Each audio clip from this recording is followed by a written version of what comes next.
नमस्कार, बुलेटिन में आपका स्वागत है और मैं हूं आपके साथ रितेश कुमार गौतम और रुख करेंगे देवभूमि उत्तराखंड की खबरों का।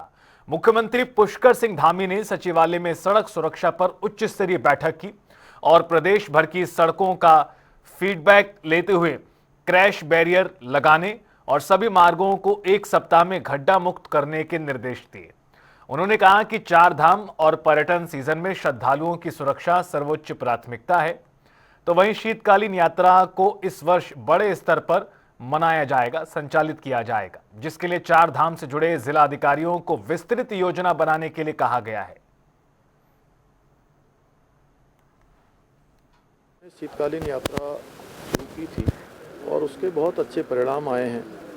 सबसे बड़ी बात है कि हमारे राज्य के जो व्यापारी हैं, होटल वाले हैं, ढाबे वाले हैं, टैक्सी वाले हैं, अन्य व्यापारी हैं जिनको चार धाम यात्रा के समय में रोजगार जिनका 6 महीने रहता है, उनका व्यापार, उनका काम धाम, उनका अन्य व्यवस्थाएं पूरे साल भर चले, उसके लिए जो नवाचार शीतकालीन यात्रा के रूप में किया गया था, उसको और विस्तार देने के लिए इस बार सभी जिलाधिकारियों को एक एक जो अपने उनके शीतकालीन प्रवास स्थल हैं, शीतकालीन पर्यटन के स्थान हैं, उन स्थानों को ठीक प्रकार से अवस्थापना सुविधाएं हैं, गर्म पानी अच्छा रहे, वहाँ पर हीटर की व्यवस्थाएं रहें, ओढ़ने का सामान, बिछाने का सामान, तमाम प्रकार की जो सुविधाएं हैं वो ठीक रखा जाए। हमारे गढ़वाल मंडल, कुमाऊं मंडल विकास निगम के जो गेस्ट हाउस हैं, उन गेस्ट हाउसों में किराए की दर में भी कमी की गई है।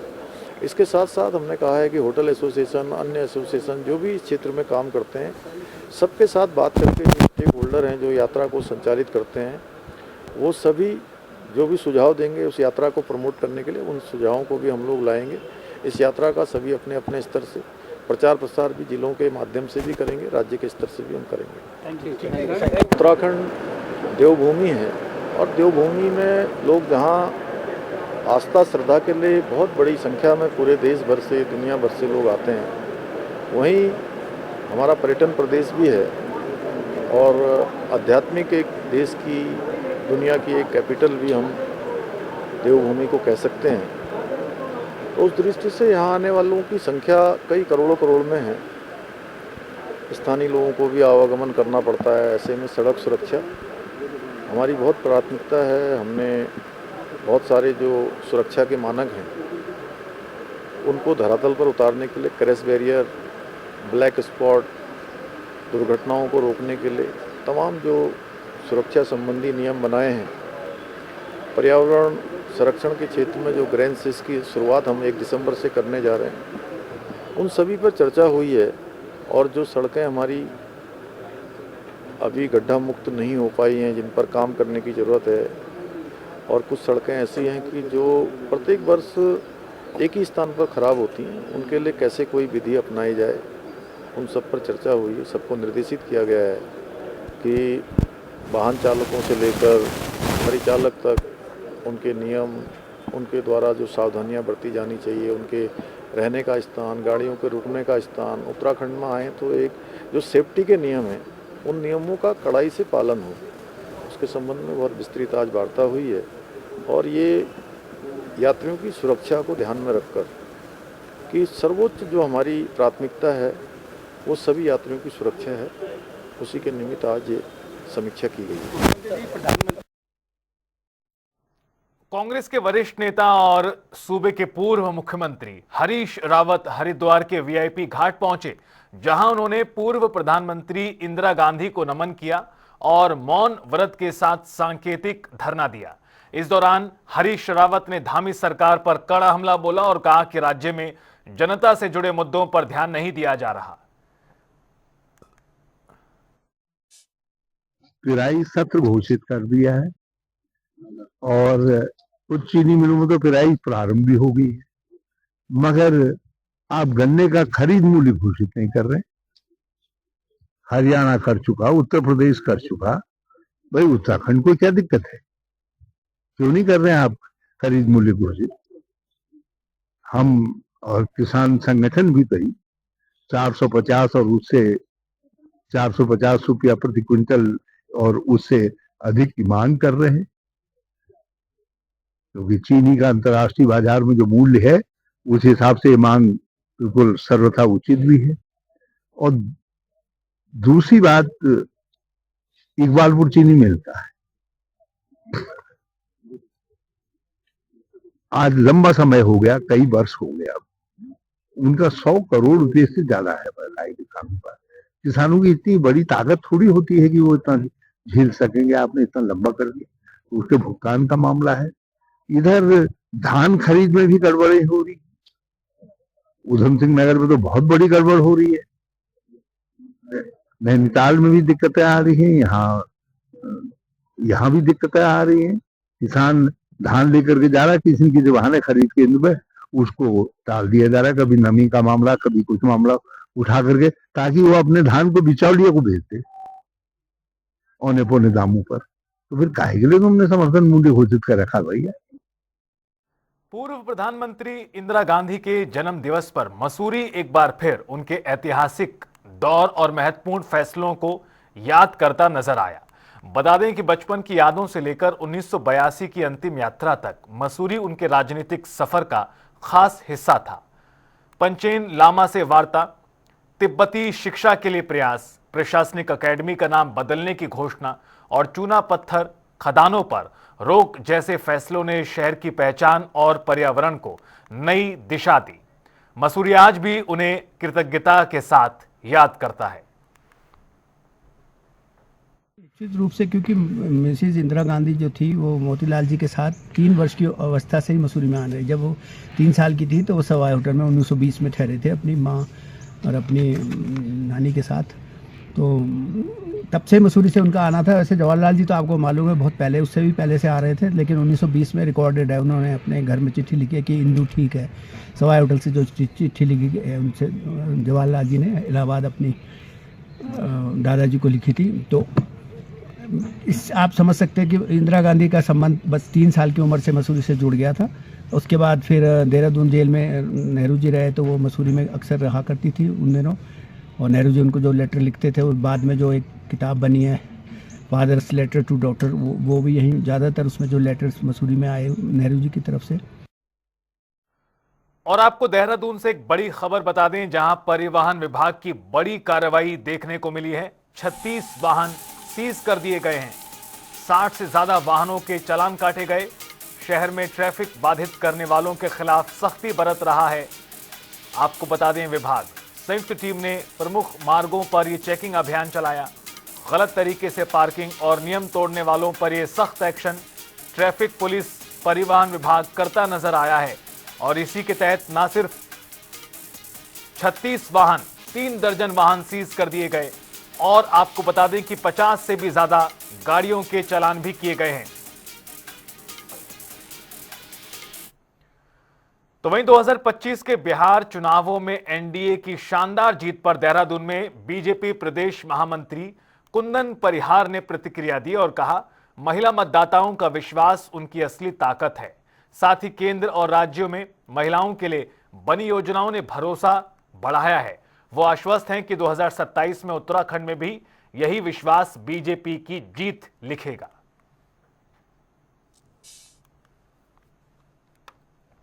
देखिए, भारतीय जनता पार्टी ने, चाहे हमारी केंद्र की सरकार हो अथवा हमारी राज्य की सरकार हो, महिलाओं के क्षेत्र में अनेक कल्याणकारी योजनाएं चलाई है। और आपने जो उत्तराखंड में विधानसभा चुनाव हुआ उसमें भी देखा कि महिलाओं का भारतीय जनता पार्टी को बड़ी मात्रा में वोट प्राप्त हुआ, और बिहार के चुनाव में भी यही देखने को मिला है। हम समझते हैं कि महिलाओं का जो मातृशक्ति का भारतीय जनता पार्टी के प्रति विश्वास है, वो विश्वास 2027 में भी उसका प्रकटीकरण होगा, और बड़ी मात्रा में मातृशक्ति का वोट भारतीय जनता पार्टी को ही मिलेगा। काशीपुर में फर्जी दस्तावेजों के खेल पर प्रशासन ने बड़ी कार्रवाई शुरू की है, जिसको लेकर एसडीएम अभय प्रताप सिंह के नेतृत्व में 4 सीएससी सेंटरों पर छापा मारा गया, जिनमें से एक सेंटर को गंभीर अनियमितताओं के चलते सील किया गया। यहां ना तो रजिस्टर मिला, न रिकॉर्ड, बल्कि संदिग्ध कागज जरूर बरामद हुए। तो वहीं राजस्व विभाग अब हर फाइल की जांच करेगा। काशीपुर से जसपुर तक सभी सीएससी सेंटर जांच के दायरे में हैं और सख्त कार्रवाई तय मानी जा रही है। इसमें मैं बताना चाहूंगा कि काशीपुर तहसील के अंतर्गत आज 4 सीएससी सेंटरों को चेक किया गया। 4 सीएससी सेंटरों में एक सीएससी सेंटर को सील करा दिया गया है। उसमें बहुत सारी अनियमितताएं मिली। जैसे उनके पास ना रजिस्टर था भी तो रिकॉर्ड उनका मेंटेन नहीं है। इसके अलावा वहाँ पे कुछ ऐसे दस्तावेज मिले जो उनके यहाँ नहीं होने चाहिए। और भी जो सीएससी सेंटर है इनके द्वारा कितने प्रमाण पत्र जारी किए गए, इनकी सबकी सूची बनाई जा रही है और उसका एक बार फिर से जांच कराई जाएगी। और जो भी इनको निर्देश हैं करने के लिए, जैसे रेट लिस्ट लगाने के लिए क्या क्या डॉक्यूमेंट लगते हैं, उसका भी इनको एक लगाना है कि किसको क्या डॉक्यूमेंट सबमिट करने हैं। तो इन सब चीज़ों का भी ध्यान रखा गया है। और इसी तरह काशीपुर और जसपुर तहसील में भी जितने सीएससी सेंटर हैं सबकी करके जांच की जाएगी। देखिए, इसमें जो सीएससी सेंटर का अलॉटमेंट होता है वो एरिया वाइज होता है। तो एरिया की सूची भी हम लोगों ने मिला ली है।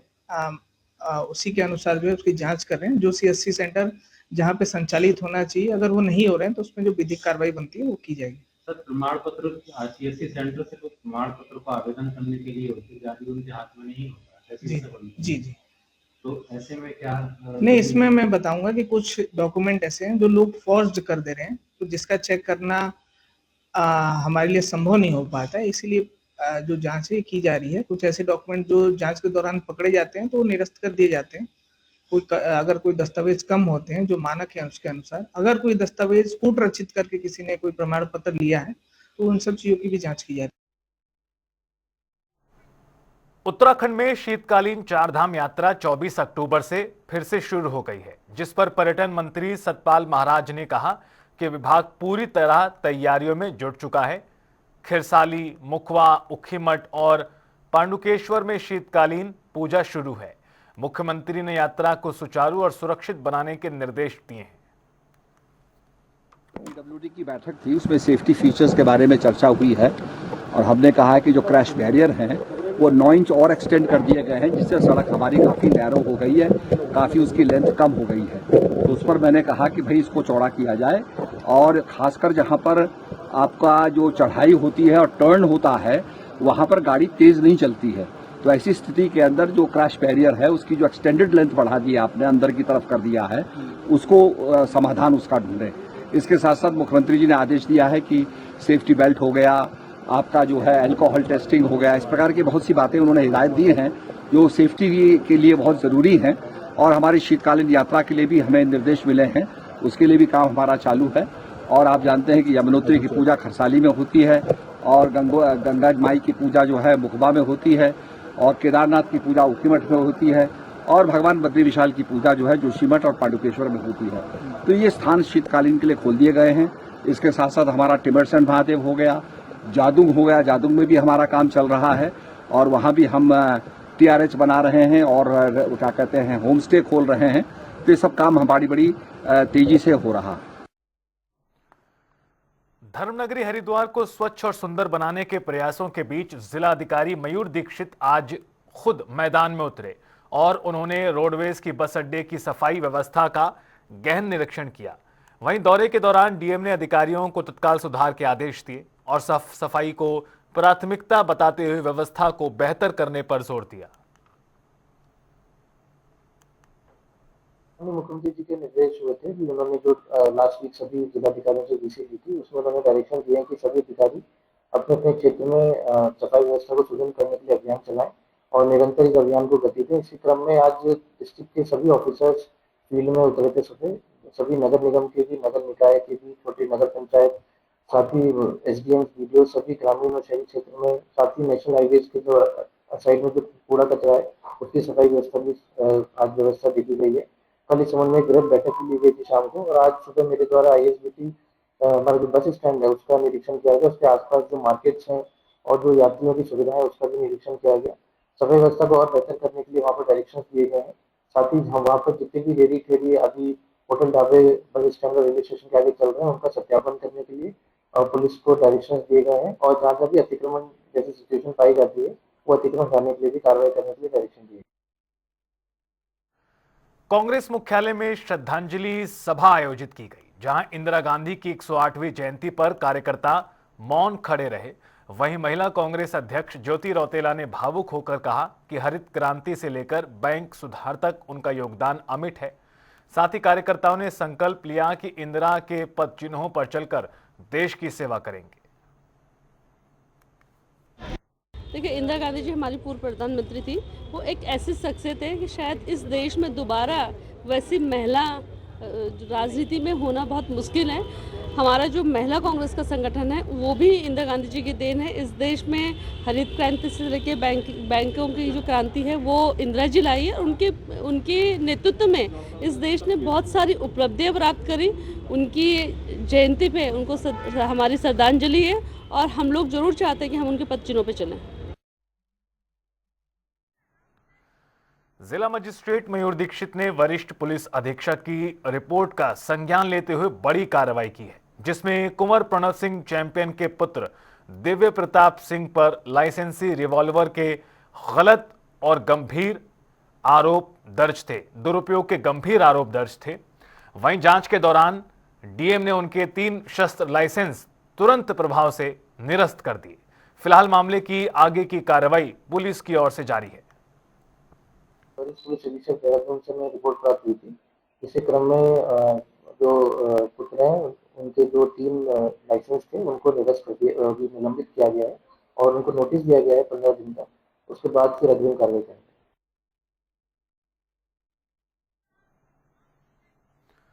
26 नवंबर को संविधान दिवस के अवसर पर उत्तराखंड के सभी सरकारी और प्राइवेट स्कूलों में आयोजन किया जा रहा है, जहां वंदे मातरम की गूंज सुनाई देगी।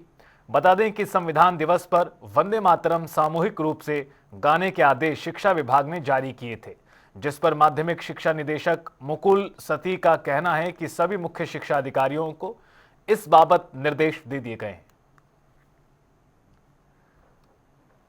देखिए, इसमें यह है कि संविधान दिवस हमारा है 26 नवंबर को है, तो हमारे माननीय विद्यालय शिक्षा मंत्री जी ने सभी को निर्देशित किया हुआ है, जो कि सरकार के माध्यम से निर्देशित हुआ है कि आप प्रत्येक विद्यालय में 9:30 से लेकर 10 बजे तक वंदे मातरम का पूर्ण गायन करें, साज और आवाज़ के साथ करें। उसके बाद वहाँ के प्रिंसिपल, वहाँ के शिक्षक बच्चों को वंदे मातरम की महत्ता बताएं, जो उसकी एक एक लाइन है उसका अर्थ ही बताएं कि क्या उसका अर्थ है, जिससे कि बच्चे समझ पाएं कि राष्ट्रगीत जो इसको घोषित किया था संविधान परिषद ने 24 जनवरी 1950 को एक गौरव प्राप्त हुआ था राष्ट्रीय गीत का, तो वो क्यों हुआ था उसकी महत्ता को बच्चे जो है समझे। तो इसलिए हमने निर्देश किया, हमने इस बारे में सबकी बैठक भी हमने ली हुई है, चाहे हमारे सीओज हो, प्रिंसिपल्स हो, हमारे बीओज हो, उनको बता भी दिया गया है। 9:30 से लेकर के 33 तक, क्योंकि 3 मिनट लग जाते हैं, 2 मिनट 26 सेकंड का होता है, तो इसमें तो पहले गायन होगा, पूर्ण गायन होगा। उसके बाद वहाँ के प्रिंसिपल, वहाँ के शिक्षक बच्चों को जो है इसके बारे में बताएंगे और जनप्रतिनिधिगण भी बुलाए जाएंगे। ये भी निर्देशित हुआ है कि माननीय मुख्यमंत्री जी हैं, माननीय मंत्री जी, हमारे मंत्रीगण हैं, माननीय विधायकगण हैं, माननीय सांसदगण हैं, अध्यक्ष जिला पंचायत हैं, मेयर हैं या अन्य जो भी हमारे जनप्रतिनिधिगण हैं, उनको भी विद्यालय में उस दिन आमंत्रित किया जाए और बच्चों के साथ वो भी रहेंगे और बच्चों को भी वो भी अपनी तरफ से बताएंगे, उसकी महत्ता को जो बताएंगे, जिससे कि बच्चों में राष्ट्र के प्रति एक प्रेम जो है, राष्ट्रीयता बच्चों के ऊपर कूट कूट के भरी जा सके। हरिद्वार में अवैध खनन के खिलाफ रानीपुर पुलिस ने बड़ी कार्रवाई की। बता दें कि टिहरी विस्थापित क्षेत्र में अवैध रेत बजरी खनन करते हुए 11 बुग्गियों को पकड़ा गया। साथ ही बुग्गी मालिकों के खिलाफ पुलिस एक्ट में चालान कर 2750 रुपए जुर्माना वसूला गया। इस पूरे मामले की रिपोर्ट उप जिलाधिकारी को भेजी गई है।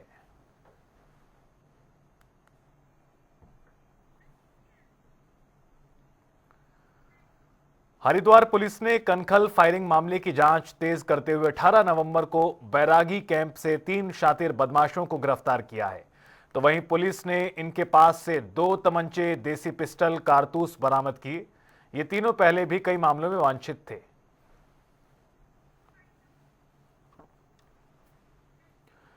फिलहाल इस बुलेटिन में इतना ही। आप देखते रहिए जनता टीवी।